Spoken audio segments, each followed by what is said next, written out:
Hey, welcome to today's episode of War Room Moments. My name is Jason Miller and I'm your podcast host. And today I have Beth Riley and Tim Jones with us from Grow Good today. Hey, welcome to the show, guys. Hey, hi, Justin. How are you? Awesome. Doing well. Well, I always like to say, starting out, I'm horrible at introducing people. So our thing at SAB is superpowers. So give us a little bit, your 30-second about you and what your superpowers are over there at Grow Good. Ladies first. Superpowers at Grow Good. Well, superpower at Grow Good is talking to people about how they can maximize purpose in their organizations to make their recruiting easier, make their retention next to none, and to make sure that they are balancing profit with purpose, which is so important in this sustainable world that we're all getting indoctrinated more and more into every day. Nice. I'm Tim. I can also say kia ora because I'm based here in New Zealand, or Shemai, as I'm half Welsh. So superpowers is clearly languages, but also, really just doubling down on what Beth said. Our whole mission at Grow Good is to help companies go B Corp and beyond. So to understand the purpose, the contribution that they're making, measure and report the good that they're doing, and then build on that to become the best business that they can be. Yeah. And we have a ton of fun while we're doing it. There you go. That's all that matters, right? If it's not fun, don't do it. Pretty much. Well, good. That kind of segues into this whole conversation, right? On that note of where we are in the cycle of, DE&I and the Great Resignation, all these things, right? You guys are on the ground floor of all this, so you're seeing it every day. Curious to your input on this conversation, and what are some things the audience needs to know, right? Yeah, well, there's so many things. So I'm going to let you kick it off, but I just want to circle back around that your name is Jason, not Justin. I called you Justin. I'm sorry. I didn't hear that. You got away with it. I've been called a lot worse. And I know your name. To be fair, I mix up Justin's and Jason's, even if I've known him my whole life. So nothing personal. Tomato. Yeah. So Tim, why don't you kick it off, since you've been doing this work for a long, long time?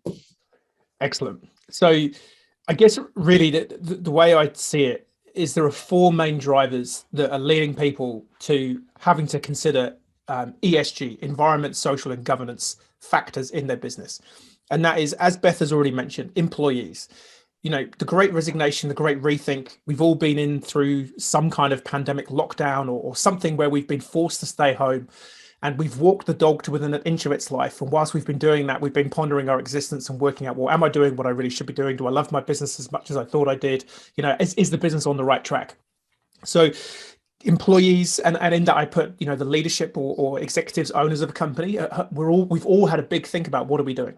So increasingly also, your ground floor or your frontline employees have had time to stop and think about, well, am I in the right job? Is it meaningful? Does it give me everything that I need beyond just a paycheck? Over the last decade or so, increasingly, we're seeing customers, so conscious consumerism.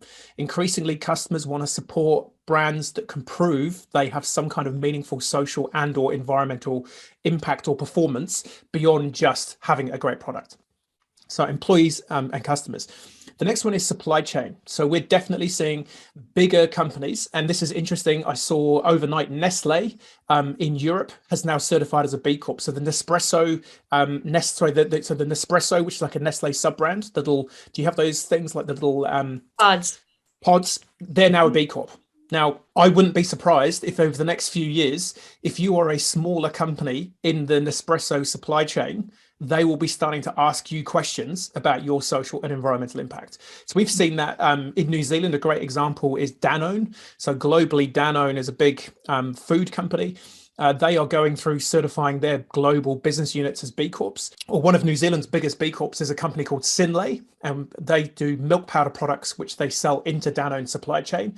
One of the main forces that led them to look at B Corp was that supply chain pressure from Danone. So Danone's sort of saying, look, we're going down this path. We will definitely look upon our supply chain more favorably if you go down this path too. And the last one, which for me is probably the most interesting one, perhaps for the business world, is investment. Increasingly, institutional investors, private equity, are wanting to look at a business in more than just what's the financial return. It's we want to see what is your environmental and social impact.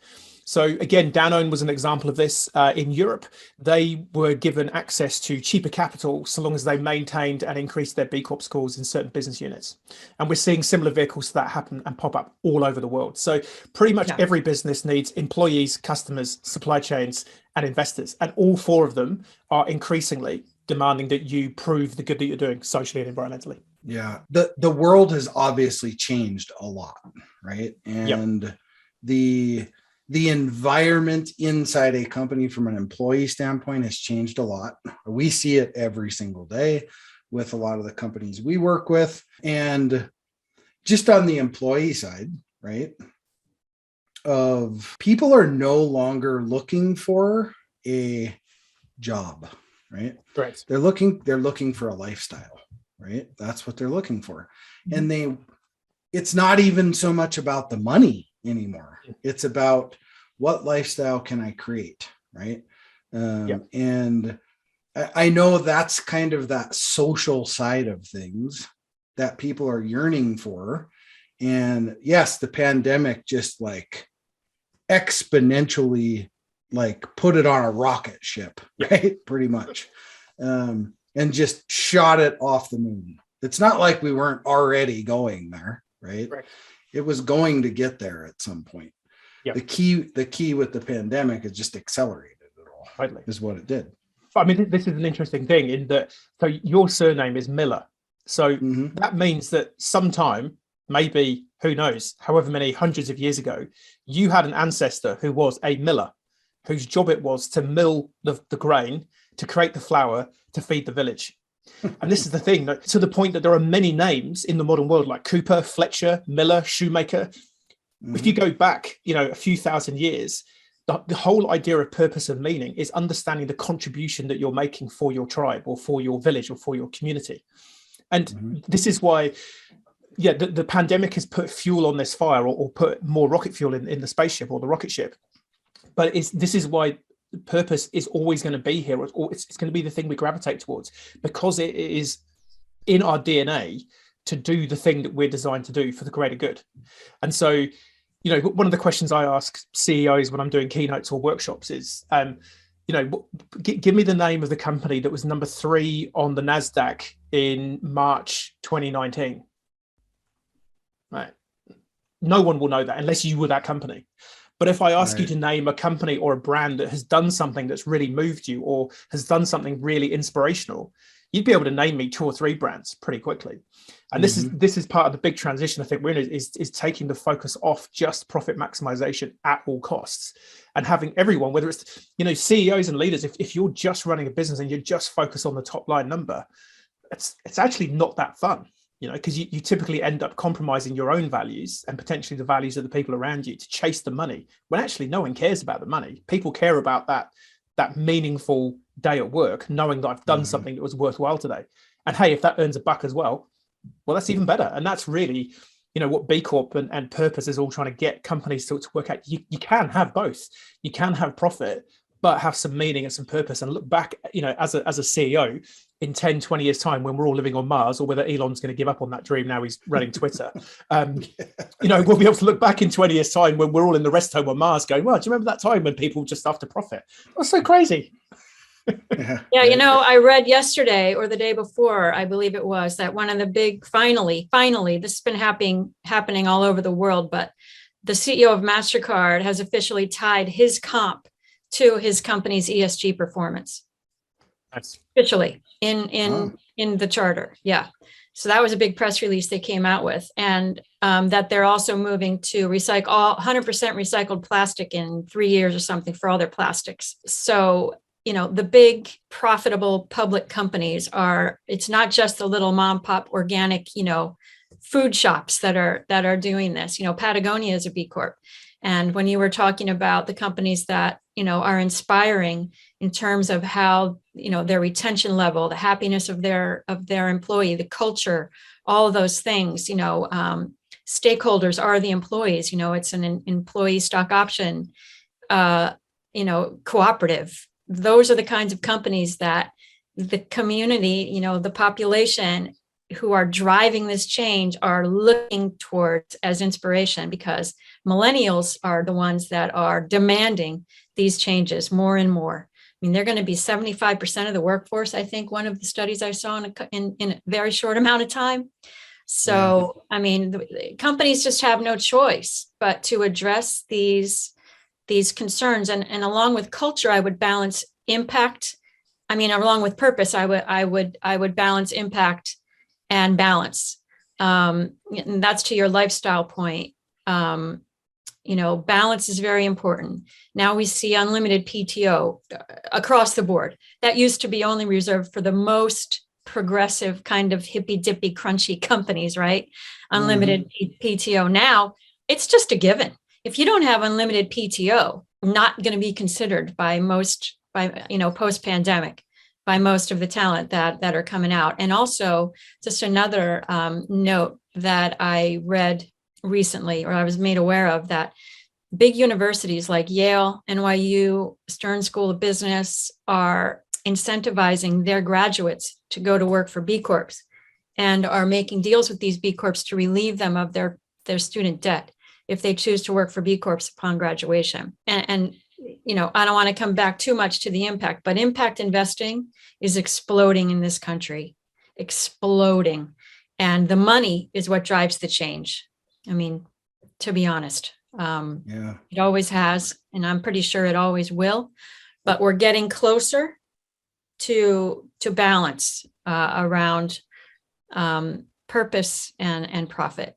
Well, it's interesting because I think I always try to look at both sides of the coin, right? So what's the good and then what's the challenge, right? So the challenge being a challenge that I would ask, maybe it's not a challenge, I don't know, but especially when you're working with hired gun CEOs, right? So you got hired gun CEOs, they're there for their paycheck, pick it up on the 1st and the 15th, whatever, right?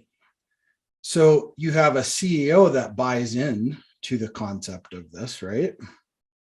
And then how do they really get the board to support? You know what I mean? I mean, there's this disparity there, right? With not so much in owner controlled businesses, that's not a problem there. But what do you see in the big corp world when it comes to the corporate world on that? Definitely seeing we're in a transition zone. So at the big end of town, a great example of this right now is Unilever. So Unilever were in the press a couple of months ago because their shareholders were sort of going, no, Unilever doesn't need to have a purpose. It's just its job is to sell mayonnaise. It doesn't matter about having it, like mayonnaise doesn't need a purpose. But there are other institutional investors who are invested in Unilever who are saying, no, Unilever does need to have a purpose. It does need to have a social and environmental impact whilst it's making its mayonnaise. So I think we're at this great tension point, this great tipping point or transition point where there are some, legacy shareholders and CEOs who are like, no, it's just about profit maximization. And there's still some companies that are focused on that. What we are seeing though, increasingly is so there's a number of companies that we're working with to help them become B Corp, where the senior leaders have come to us because their board have told them, you need to do B Corp. And it wasn't on the CEO's radar fully. And the board are now saying, this is a reputational or existential risk to our business if we are not a B Corp, go and investigate it. So we're seeing that. We're also seeing some boards where, again, the biggest example I can think of it is a New Zealand example. So Synlait, the former CEO of Synlait, which is a multi-million, if not billion-dollar corporation, listed company in this part of the world, their former CEO is now a board member of another B Corp in New Zealand.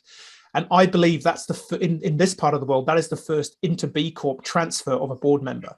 So we're now starting to see that as we get our first board members who get this stuff and are driving this stuff, they're now going to move into other companies. And so, we're in a real tipping point. And it's the same, when we're working with companies to get them to go through the B Corp, the majority of the companies we're working with are on the front line of this, and they get it, and they're pretty much already behaving like a B Corp. They just need to capture it and prove it.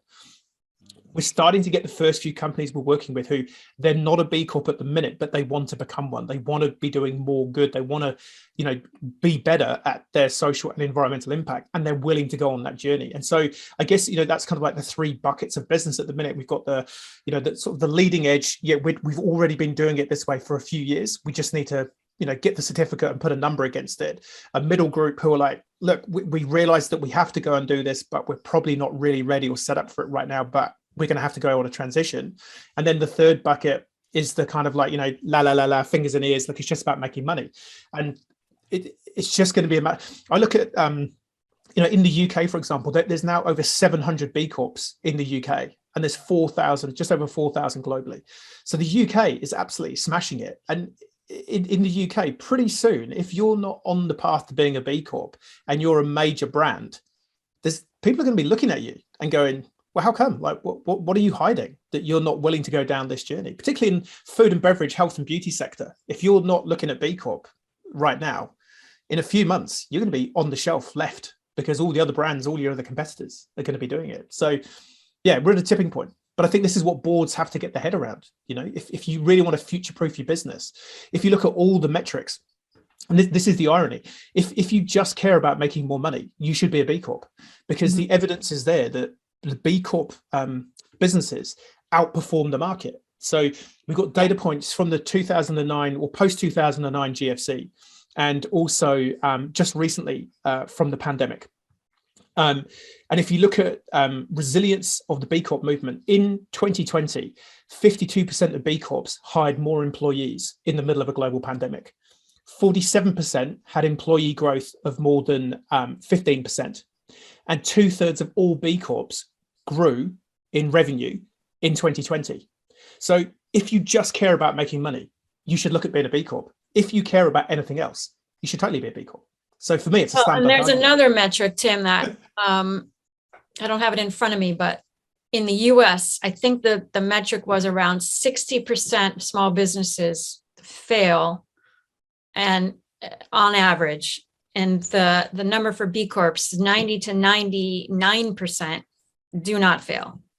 So there was a comparison and a study around B Corps versus not B Corps in the first, I just don't remember how many years, I'd have to look back, but it was compelling. Yeah. There we go. Slam dunk, mic drop. Yeah. I mean, well, the bottom line is, if you just focus on profit, you'll make money and you'll last a certain amount of time, but it's risky business, because you're going to have churn. You're going to be struggling with, I mean, don't you want to know why you're doing things beyond just, I got to believe that, especially after the pandemic, that people want to do work that's aligned with their values. And if their only value is profit, then I don't know if you want to work for that person long term, because it just, after a while, you just feel like, how much is enough?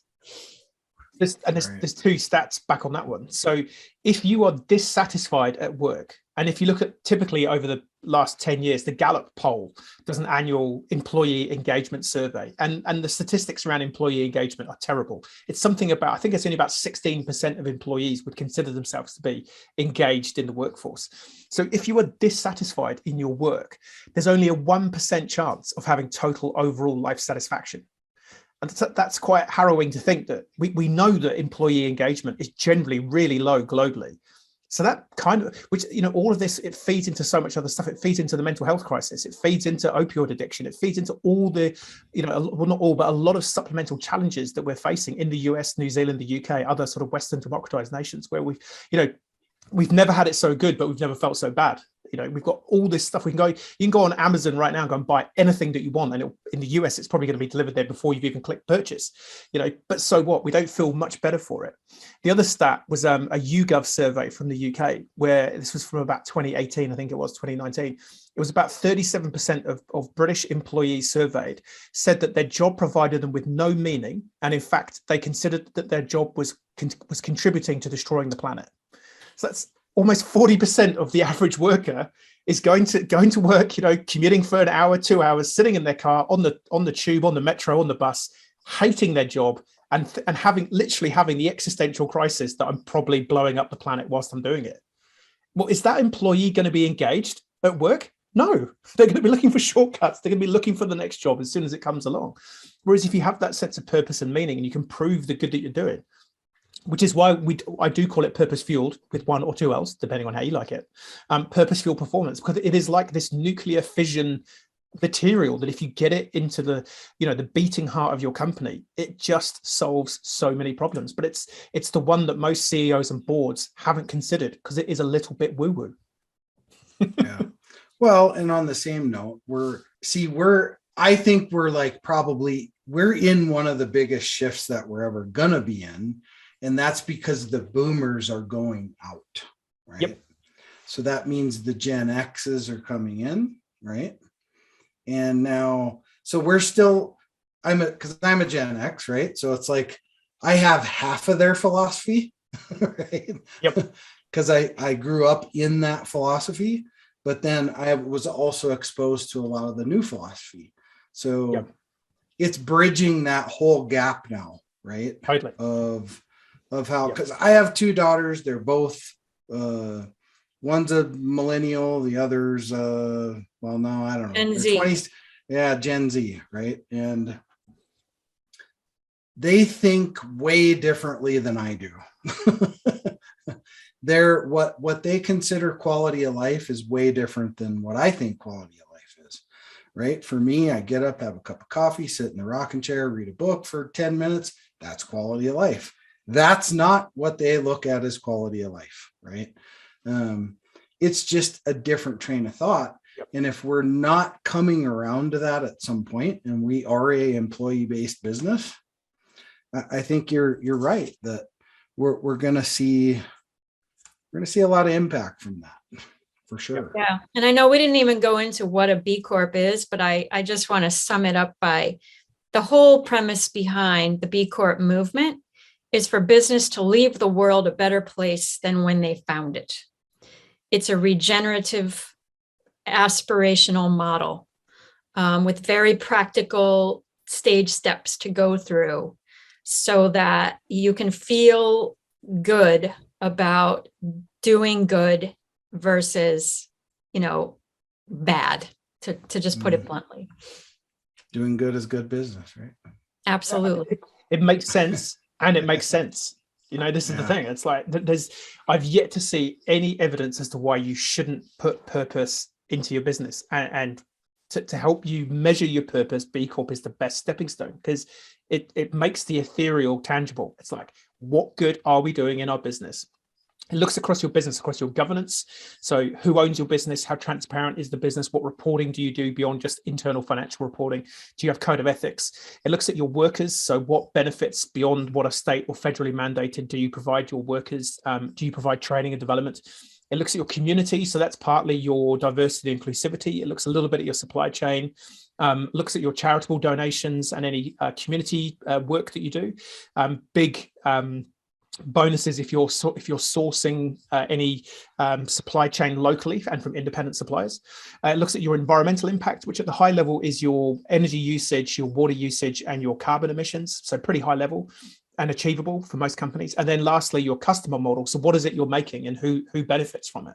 So it really is. And for me, this is why I think if ESG, if any of these pressures are being put on your business, I'm doing a webinar later on today for the Asia Pacific market on ESG in the real estate sector. And ESG in the real estate sector is apparently it's quite a new thing, and they're all scrabbling to work out, well, what is it? How do we measure it? B Corp. It's easy. It is an ESG framework that will give you a baseline as to what you're doing and where you're doing it well, and a framework for you to look at where could we be doing better. It is extremely plug and play framework like that. And for your audience, for the audience of this podcast, it was started by B-Lab, which in the United States in 2006, and was born out of trauma around 9/11. So you can read the story about how B-Lab started. B-Lab administers the B Corp certification. So their nonprofit B Corp is only for for-profit companies. So you think of it like LEED certification in building or the Energy Star certification in appliances. B Corp is the de facto standard for certification for companies that put their ESG and sustainability goals, bring it to task, actually put some teeth to it, not just put up pretty websites that talk about their sustainability goals. Mm-hmm. Yeah, for sure. Yeah, well, I mean, all great topics of discussion for sure. And just to kind of segue the conversation here a bit, part of the reason for this podcast too is, yes, we have all this effect on so many things, but the new generation coming up has to be able to get there, right? And we have an opportunity to affect that through sharing business struggles that we've gone through. We all have buckets full of them, right? And so what is one business struggle that you've been through, and how did you overcome it, right? What could you share? What could you go back and tell your earlier self? This is going to happen. This is how you need to fix it. I think the big lesson for me would be just clarity on who you're serving. So when I started Grow Good back in 2016, my background's in sales. I was in medical device sales. And so when I started my business, it was pretty much 100% focused on sales training for not-for-profits, other B Corps, mission-driven, like a business or entity that's trying to make the world a better place. Let's get you better at selling so that you kind of beat your non-purpose-driven peer. And that was kind of okay. But then I also had the purpose stuff that I wanted to do. And then I had the B Corp stuff that I wanted to do. And really, it's been funny because Beth and I met in a marketing coaching group that we're a part of. And it was working with a marketing coach who gave me some real clarity. And he's like, well, what's working really well right now? I said, well, this B Corp thing, like that's where we're getting all the inbound stuff from. He's like, well, lead with B Corp. The rest is all like a pull through, like it's an upserve. And I'm like, well, that's genius, but it'd been right in front of me for 6 years. But, so I guess two parts would be have coaches and people supporting you, because you will not see the wood for the trees. However hard you think you're looking, you will not see the wood for the trees because you just cannot see your own BS because you're too close to it. And the second part would be get really clear on who and what you can serve and what with, and get a really clear offer. And I think now we're at the point where I feel we have the most compelling business offer that it's literally, you would have rocks in your head if you said no to it. And I think we're maybe not 100%, but I'd say I'm like 95% confident that the offer that we have for clients is that solid that you'd feel dumb if you said no. And I think if you can feel that way as a business owner, you can sleep pretty well at night. Yeah, for sure. Yeah, I would agree with that. I would agree with that. Yeah, we did meet in a mastermind group that we're still in it. I don't think it ever ends. It's like Hotel California. Yeah. I think that, being able to be disciplined around your niche and having that clarity to develop a very, very straight line value proposition took a lot of iteration for me when I first started my consulting business. And, it's iterated to the point where I went, from straight up business advisory around how to develop clear communications. I had to put my own stuff on myself and, realize that one of the things was, I tried to go it alone, without help. And then when I met Tim and the thing, I was like, I would be stupid to try to do this alone.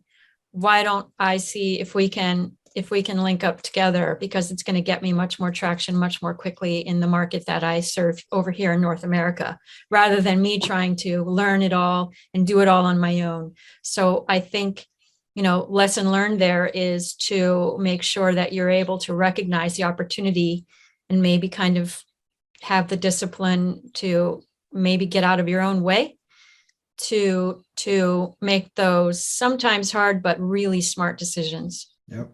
It's a very, very common one for Yes. sure. Yeah. Is we all get in our own damn way sometimes. It just happens. Why? Because it's our baby. You're like, oh my God, I can't let go. All these things. And then somebody comes along and says, hey, you're screwing it up. And then you get all offended. And it's like, oh my God, like, I can help you. No, I don't need your help. I've got this. Like, Yeah. I got Nobody wants to be told they have another baby when it's their own. When you're doing it for someone else, it's like, oh, that's someone else's. Yeah. I love going to sleep at 3 a.m. Leave me alone. I'm happy. I always love it. I always love it when somebody that I interact with, I'll ask them, oh, well, you got any business struggles? And they're like, no, we're all good here. Like, come on, man. Really? Yeah. Well, you're a unicorn then. Yeah. What's the secret? Yeah. You can package that and sell it for billions of dollars. Please do tell. Right. Awesome. Well, hey, I like to close out with this question. If you could pick someone that could have been on the call today with us, dead or alive, mentor, friend, whatever the case may be, who would you chose to be here and what question would you asked them? Gonna go for ladies first again. Oh, I really, man, oh, Shevitz. I would, alive. I am a follower of Brene Brown. I would have loved to have had her in the room with us just to validate our comments around purposeful leadership and how the leaders and those hired guns that you talked about, Jason, won't last. It's a risky business to go with that kind of a structure and in your hierarchy, and not to insist that a culture be curated from the top. So I think as a global, expert who's worked with all of the biggest, Fortune, 50 CEOs and beyond, her opinion on B Corp and what we're doing would have been interesting to me. Tim, what do you think? I don't know. I mean, before we started the podcast, I sort of dropped a name into the mix. I probably get still. So I studied medieval history at university, and so that is like Europe 1000 to 1200, and brief English history lesson for those who might have forgotten it. 1066 Battle of Hastings, Norman Conquest, William the Conqueror. One of my ancestors, Guillaume de Halsall, was a Norman knight who fought at the Battle of Hastings. And I didn't know that when I studied that for my dissertation. And I just think that's kind of freaky that out of all the periods of history that I chose to study, I chose a period and I did a comparison. I'll try and get my thesis. I'll send it over. I did a comparison of William the Conqueror and Harold, the King of England, like a military comparison. Who should have won based on the comparative advantages and disadvantages of the two sides. I'd love to go and meet that ancestor who fought at that battle, was one of the victors, and who was then given a small town in the northwest of England, which he then named Halsall, which is where my mum's side of the family is from. I think that would be a pretty interesting conversation. Drink some mead with him, a few glasses of wine, get some pheasants and some ducks, and what was it all about, Guillaume? Tell us about it. What's the meaning of life? Yeah, right. So do you still own that town? I wish. I feel like there's got to be some website I can go to and go find out where I am a lord of. Yeah, it's like there's got to be some claim somewhere. Claimmytown.com. There probably is. I'm going to Google it right after this call. Yeah. Oh man, that's too funny. Well, hey, how do people get a hold of you guys to talk to you about B Corp and get filled with some goodness? Yeah, so easiest place is the website, which is just growgood.co. Beth and I are both active on LinkedIn, come and find us. If you just search Tim Jones or Beth Riley Grow Good on LinkedIn, will pop up. We'll also get a link maybe to Jason. We've got an ebook, which is basically the why, what, and how of B Corp certification. So it covers off a lot of the stuff we talked about, plus a bit more. Gives you some of the real ins and outs of what B Corp's all about. So we'll make sure that we get a link sent to you that people can register for that and get a copy of that sent to them. But yeah, if you can't find Grow Good or me or Beth on the internet is broken. That means, what's that cartoon with what's his face? Ralph breaks the internet. yeah. Challenge accepted. Yeah. There you go. Yeah. Depends what Elon does with the internet today. He might actually break the internet today. He could break it. Never know. Well, hey, Beth and Tim, thanks for being here today. Really appreciate you guys taking the time out of your schedule to be here. I know time is precious. It's more precious than money, that's for sure. And again, just thanks for being here.